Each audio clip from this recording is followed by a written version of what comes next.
Okay, we'll call back to order, and to my knowledge,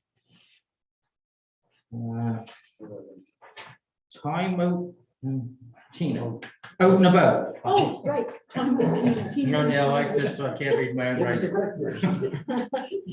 Thank you. So this time for the agenda item out and about my district, I'm going to mention two things. One is there is an event happening this coming weekend on Sunday. It's an open house with a relatively new business. It's Foraged Florals, and it is a sustainable, custom designed floral business, and they are located right off of Highway 12 in the Harrison area of New Ross. So there is an open house this weekend, like I say, 2 to 6. And garden tour, and newly announced as part of the event, the afternoon event, is a special guest musical performance by Mirth. And I believe Mirth is a musical trio, a name that you may know would be Cynthia Myers from this area, so I believe she's part of that. So yeah, that's my best guess anyway, but I'm sure the music will be phenomenal. So I will actually scan this invitation and send it to everybody just so that you have it at your fingertips in terms of the time and the location, because I'm sure it's of interest. Second item that I'd like to mention is really just an update on our most recent, not our most recent trail, but the trail in behind Colin Hughes that was developed. It's about a 3 kilometer one way, so it's a loop of 6 kilometers. So as an update, a recent work day took place, and we now have signage up where it should be. And Tara actually was going one. Yeah, let's start with that one. So we have a few pictures that I just kind of went on Facebook and took it just easy and asked Tara. So here's the parking lot that Colin Hughes is allowing us to use directly across from his operations right there in New Ross. So we have signage to direct people to the parking area, and we have signage to direct people in through his commercial operation, if you will, to get to the beginning of the trail. You'll see some of the other pictures that Tara's going to call up are actually on the trail. I don't have them in order. So this is one because we wanted to make sure that people knew the distance, where they were on the trail and so on, just to get it for ease of getting up there. We have fundraised, in a way, we fundraised for benches to be placed most often in memory of a family member if community members so desired, but sometimes they were just at large. So we worked with the Flower Cart in New Minas, which is a workshop for individuals who do products and services. So similar to Swap, I believe, in our area. So the Flower Cart in New Minas. So we have placed 6 to 10 benches on all 3 of our, not on each trail, but in totality, on Ruby's Trail, Larders Lane, and Poplar Hill, and they're color identified. So the ones on Poplar Hill are yellow. Go figure. So we have maybe another sign, which would be the trailhead sign. I think that's what it's called. I think that's trailhead.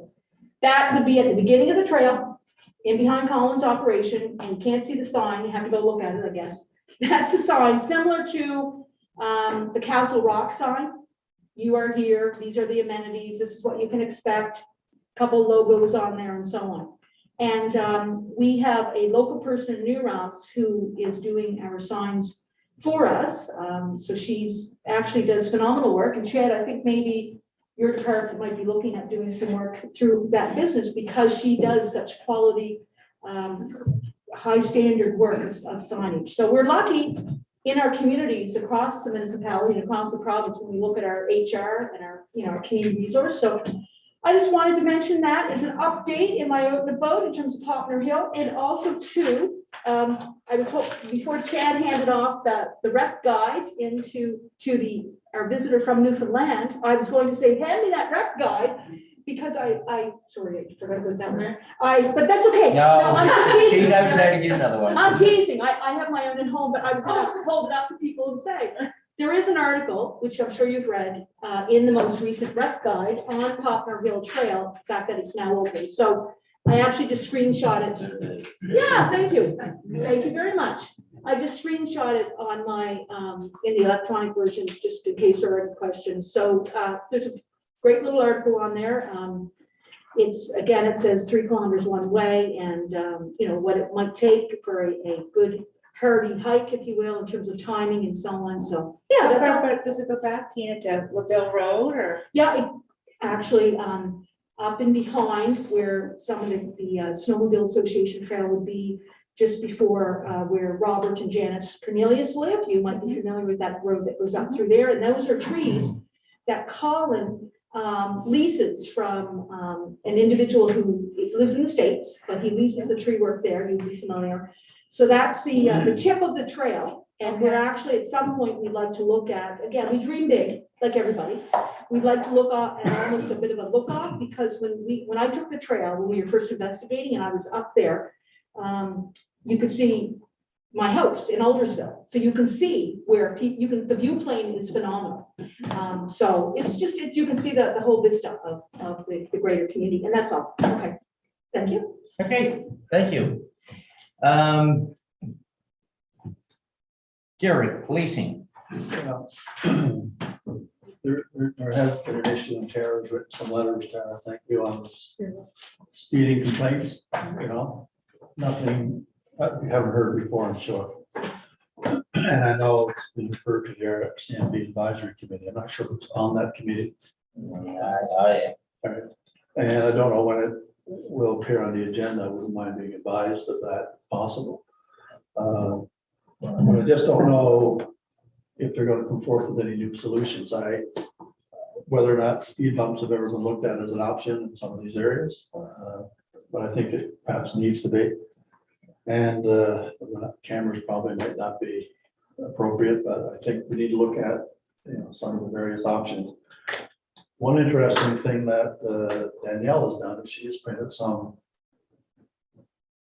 signs, which is prominently displayed, talking about, you know, slow down. And I think it's good to have these slow down signs up. They need to be more generic perhaps, but it's, you know, not a bad idea to sort of highlight, you know, because it's a problem. I just wanted to highlight it. It's been brought to my attention. Tara's done some very nice correspondence. I thank her for that. Back to the people who were complaining. So I still have to meet with them, and I want to try and take some ideas to them to talk about. So I didn't know if you met, if these sorts of things were ever on your agenda. Well, I assume it will be. I can't even remember when our next. Last Tuesday in July. Last Tuesday in July. Yeah. Anyway, just something that I just wanted to highlight, and Needs to be addressed. needs to be addressed at some point. The plan at the RCP Advisory Committee is sort of, I presume I have those letters, Tara, would you? They will, it'll be on their next agenda in July. And they've been on our agenda before. Yes. with the village. Understood, but I think, you know, we need to try to come up with something concrete. It may not work, but we just can't just say, there's nothing we can do. That's not a good response. So, I know when just discussions over the years, and I don't know if we ever did get an answer back, but Glenn, the district manager before, we talked with the speeding. And I know, again, similar to the village and other communities, I tried to get my head around what they were suggesting for traffic calming techniques or traffic calming. that's the right word. Yeah, that's so, but they never, I don't think I ever did get an answer back in terms of what, not just speed bumps and things like that, but just other stuff that they might try to suggest in terms of those areas of where there seems to be habitual speeding, which might be everywhere, but just some of that, so maybe we can make it like kind of bigger than that too, right? In one of the reports that we had earlier about the traffic study, they talked about calming. Yes, yeah, Traffic calming. Yeah. And there may be something in that report that we could extrapolate from there and look at.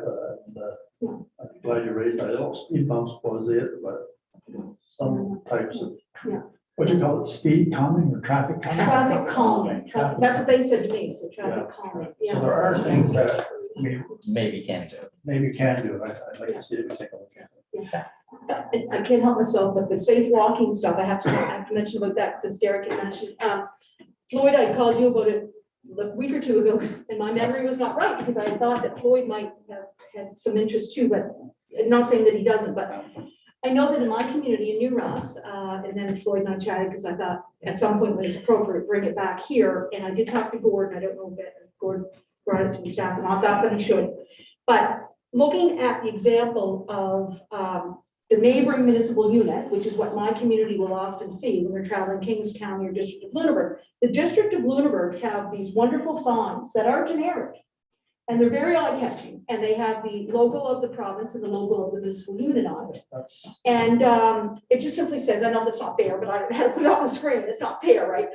Make room, we're a walking community, and walk heart-friendly community, slow down. That's all it says on the sign. And I got this information from Michelle Greek, who is a counselor just across the county line. So she chatted about, and again, we don't do things just the way other people do them, but in their case, they looked to the province and they were able to leverage $50 I think. And that's what Gordon and I just chatted high level about. I wasn't asking him to do extra work. But I know that in New Ross, we're interested, and if you know, if I had to look at a district council grant, it's not a problem at all, right? We can make application any day we want to the province, but I think that it might be something across the municipality, not this today, but if somebody, you know, if people have an appetite for that, I could actually elevate that discussion with Gord and ask him if he might just like look into that provincial maximums, minimums, things like Yeah, that. where we're like. Yeah. And I know it's not fair, because you can't really see. It's all right. No, but it's really eye-catchy. Oh, that might show up a little bit better. Make room where we're walking. But, Yeah. so it's just, there's nothing, it's generic, 2 logos on it. And again, we don't just do things the way others do it, but Michelle, the way she described it, Michelle, Councillor Greek, I'm sorry, was that they put a note in their rec guide, and they said that if you're interested, let the staff know or your area councillor, and we'll make sure that you either get signs delivered to you or you come get them from me or whatever it might be. And you do see them quite, that area populated when I go up through New Germany. It's, yeah, that's all. Thanks again. You can also get movable speed bumps that you wouldn't have to have down here around as well. Yeah, they might be easier to actually use as they trying to get highways to put That's right. speed bumps in. Yeah, but I'm thinking when I talk about speed bumps, not the permanent ones, but the portable ones. If you ever go into towards Glen Arbor Golf Club, go back that road, you'll like their speed bumps. They're just ease up, and there's big white arrows on them. You see them coming, so they automatically slow down, but they're in the pavement. They're not that high and they're not that intrusive, and they're damn near around. I took pictures of them, actually give them to our Who owns staff. the roads there? Kind of like going into White Point. I don't know who owns the road, but it's a lot of homes onto it. I'd like to see if we could work with Danielle on that. I know she's taking it up as a concern. I mean, province has to be involved. And I think if we could mention to her that we've raised it, we'd like to work with her somehow and help. If we could be part of the solution, I think we'd like to do it. I think. I'm not sending that message. I like the provincial logo on it and the MODC logo. Okay. So you have with the trails. Yeah, I just wanted to bring it, and I'm sure other people have in their districts concern, and we spoke with Chad about it often, about the width of the getting through. And I think when the province mandated the different widths, they didn't foresee the bigger machines. It basically did just probably for ATVs in a four-wheeler sense, not the side-by-side. So I don't know what we can do other than, you know, maybe they can look at the legislation at the widths that are, and I know they want to keep vehicles off of there, and I understand that, but some of those side-by-sides, people are spending a ton of money for them, and they can't get on there. Of course, you get the complaint, well, we pay for our insurance, and it goes to the maintenance of the trail, and we can't access the trail because the rocks are too narrow. And I know it's nothing we can do as a municipality, but maybe we can perhaps bring it up at NSFM, or I'm sure it's not just in our area. I can give you just a small piece of background as to Sure. why that goes with, so we received a letter from the province, they had done some work around this, and so our trail tread, the trail surface is 10 feet wide. And so that's how they determined that only machines 60 inches and smaller So the are two can permitted on the pass. trail, so that two can pass safely on that trail tread surface. And so therefore, then all of our gates are required to be set at that 66 inches to prevent any machines wider from 60 from entering. So there is there's a high volume of debate around this topic. And there are a lot of ATV owners that purchase machines that either don't know those rules. The sales folks don't tell purchasers about any of those rules on the trail. And there are some sections of the trail where they are perhaps haven't been accommodating of those rules from the province so far, or have intentionally decided not to. And there are some sections of the trail where they're actually removing some gates as opposed to putting new in. So it's complicated no matter where you go, but because we have that direction from the province that on our section of the trail, we are abiding by the direction that we have received from the province as part of our letter of authority. So that's where we are today. So if Yeah, anybody calls, some residents asked me to bring it up and I said, you we know, directed all those calls to the province because they are the ones that. they set the amended, rules, they set set the the rules, for yeah. Okay, that's it for new business, people. So we do have one in-camera matter before we go into our workshop. And unfortunately, I have to ask you to leave the in-camera session. You're welcome to come back. It'll probably only take us about 15 minutes, but that's entirely up to yourselves.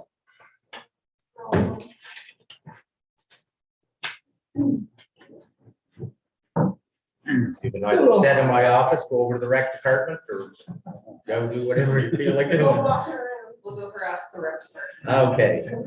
Okay. I'll see you at some point. I just don't know when. Okay, Jen, let's turn off the